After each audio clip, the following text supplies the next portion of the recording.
我们家所有老外都中毒了，只有张大铁没事。是什么帮他躲过了一劫？是他的中国胃。从我公公婆婆来到中国，就向我展示了外国60老翁老妪旺盛的生命力。每天这个蹦的呀，那河北都有震感。哎呀，我哪种这么疼呢？我脑瓜银子都疼。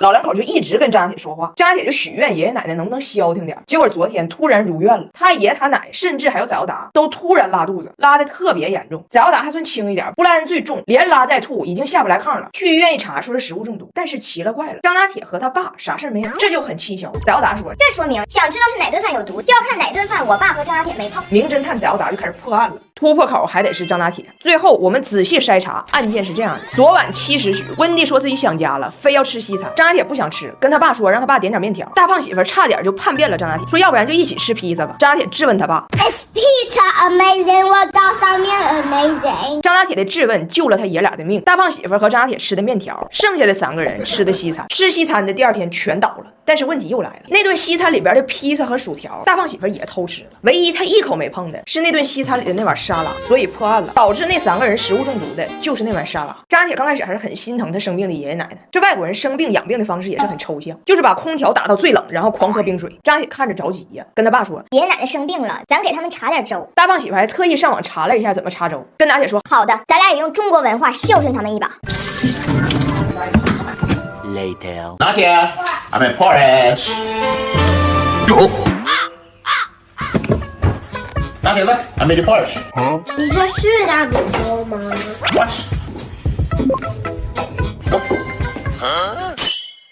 哎呦，不干不病，吃了没病。你这大米饭就拔凉的水。为什么我的舅舅有2个嘴？为什么我们要说舅舅？要说舅舅。我也赶紧往家赶，不然走不走的还好，我只关心孩子。当父母的不能全凭运气，还得有好医保、少儿长期医疗给我底气。日常意外小病、常见传染病的门急诊、大病住院、重病特区医疗都涵盖在内，保障超全面。马医保的好医保少儿真不错。没想到爷爷奶奶虽然60多岁了，虽然有病也要空调打到16度，还要狂喝冰水，甚至虽然喝完了大胖媳妇的孟婆汤，但是人命也太硬了。24小时刚过，康复了。张大铁享受了1天的清静，世界又重新聒噪了起来。他们太闹了，哼！我脑瓜仁子也疼。那你可以给他们点一个沙拉吗？爷爷奶奶躺了1天之后，比以前更欢实了。张铁学校第2天要办运动会，爷爷奶奶爸爸全要跟着去参赛，说要抱着张铁跳高，跳到外太空，撞击小行星。我不想去那个运动会。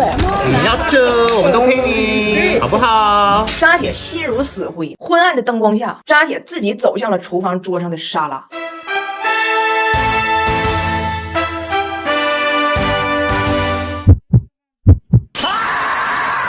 一个混血的东北口音太重，比如张大铁，他可以把他加拿大奶奶的口音带跑偏。张大铁面对奶奶姑姑的到来，一顿东北话输出。虽然温蒂确实是想学中文啊，但是张大铁让温蒂的语言系统跨过普通话，直接进入了东北农村，把温蒂引上不归路的第1个词儿是张大铁最近的口头禅：咱不到。Who ate all the ice cream? 咱不到。温蒂就问早达，这咱不到是啥意思？早达说就是 I don't know 的意思。咱不到名字 I don't know。 Okay, thank you. 讲不讲？讲不讲？讲不讲？讲不讲？弟弟来了 ，Welcome， 嗨 Thank you.，OK，and again，and again， 你是待多少天呢He's asking when you go back. 讲不讲？温蒂，那你加拿大不上班吗？你老头儿怎么办呢？讲不讲 ？Do you miss me? Are you happy if I stay here longer this time? 奶奶问你想他了吗？他如果不走了，你开心吗？老爷。咱不到，咱不到。然后呢，温蒂来中国第2天，用俺家洗袜子用的增白肥皂把张大铁给搓了。是因为加拿大吧，它没有肥皂这个东西，只有洗澡用的香皂。温蒂看着俺家有这个增白肥皂，就以为中国的香皂更大呢，拿着它就给张大铁搓了个澡，咔咔搓，被大胖媳妇发现了。大胖媳妇跟他妈说：“哎呀妈，你这个行为，往小了说是洗秃噜皮，往大了说是种族歧视啊！你有一个混血的孙子，你嫌他不够白，居然下此狠手给孩子用增白皂漂白，就这个罪名放加拿大，足够你进去蹲15天呢。”温蒂表示非常无辜。讲不到。这个叫手帕，这个叫手帕，手帕，手帕。这个叫椅子，这个叫椅子，椅子，椅子，椅子，说的不对。什么都不对。这老王就咱不到，这不椅子吗？温蒂这英语被东北味给拐走了，审美也被中式征服呢。看上张家铁穿的玲珑屉了，非说自己和龙有缘，也得来一件。Is this dragon? No， 银龙就是龙。人这是安踏给中国运动员加油出的，现在一人一条龙在那看奥运会呢，一起给健儿加油，画面很震撼。温蒂学东北话还越来越上瘾呢，因为他觉得东北话说起来特别赶劲儿。比如昨天张家铁说他画画画桌子上了，他爸爸会批评他的，所以他求他姐帮他一起把桌上的画咔哧下去。姐，我画桌子上了，我咔哧不掉。温蒂就问早达什么叫咔哧，早达说踏实就是把一个东西彻底清理干净。然后大胖媳妇的亲生父亲不是找着了吗？还给大胖媳妇写了一封长信，说了很多当年的事儿，就是表达跟温蒂之间呢当年有多少误会之类的。然后温蒂本来说他还想看一下那封信，但是等到大胖媳妇真正把信打开给他看的时候呢，温蒂走到电脑前说不看了。我问为啥不看了，早达跑过来偷偷跟我说他说奶奶说，当年用了很长时间才把 Roger 爷爷从记忆中咔哧掉。那宇哥再想起这个人，那当年就白咔哧了。谁呀？咔哧谁呀？拿铁，你听懂了吗？当年让奶奶伤心的那个人，你说奶奶能给他咔哧掉吗？那咱不知道，张拿铁今天第2次去幼儿园面试了，面试的结局把所有人都整懵了。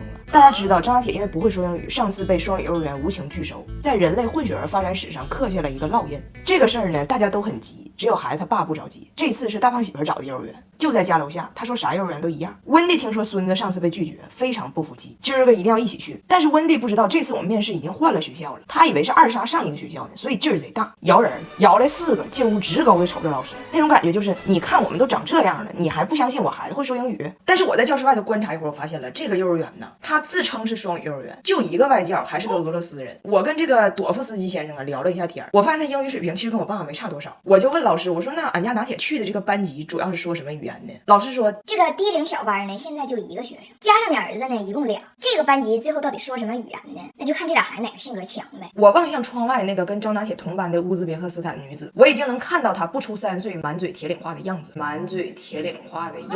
温蒂给拿铁恶补了一整天日常英语啊，临时抱佛脚。早达也一直给拿铁小技巧，告诉他弟弟如果忘词儿了就说 you know yeah， 这俩水词儿就能马虎过去。老师都要进屋了，还在恶补。我在外边看着我都有点心疼了，我得赶紧买点好吃的犒劳一下孩子。平时一给拿铁买啥吃，总被他奶奶无情分享。这次中秋我在抖音商城给他买了谢太太大闸蟹，因为外国人他不会吃螃蟹，还有各种团圆礼一键立减，赶紧左滑进抖音商城或点击评论区送超值好礼。面试环节到了，张拿铁这阵势这排面。但是我跟你说，语言这玩意儿啊，真不能死记硬背。这是张拿铁的面试 solo。My name is Jaya. My name is Jamie. Upgrade. My name is Good morning. And you? My mom is Thai. You know, I want to you. Oh, yeah. 联系成语 You know. 联系我大哥的。没想到的是张拿铁这驴唇不对马嘴的英语演说，外教还没等他说完呢，居然高度赞赏，非常棒 ，amazing， welcome to our school。我一看那外教满脑袋是汗，我发现这外教他其实懵了。外教肯定寻思这孩子长得英语肯定没毛病，他后边站的一排人，那家庭背景英语更没毛病，那他肯定是没错呀。我听不懂，那肯定是我的错呀。张拿铁被一顿夸也懵了，不都说我英语不好吗？但是面前这个男人他夸我英语好啊，那他长得英语肯定没毛病啊，他肯定没错，别人听不懂那就是别人的错。温蒂大胖媳妇和我俩小姑子更懵了，哪里有 amazing 啊？为什么我们说英语的人听不懂啊？于是2个都不会说英语的老外在说英语的问题上就这样认可了彼此，而那些真正说英语的人开始质疑自己的英语了。走的时候问大胖媳妇，我说你担心你儿子英语有俄罗斯口音不？大胖媳妇说，我更担心那个乌兹别克斯坦女孩的铁岭口音。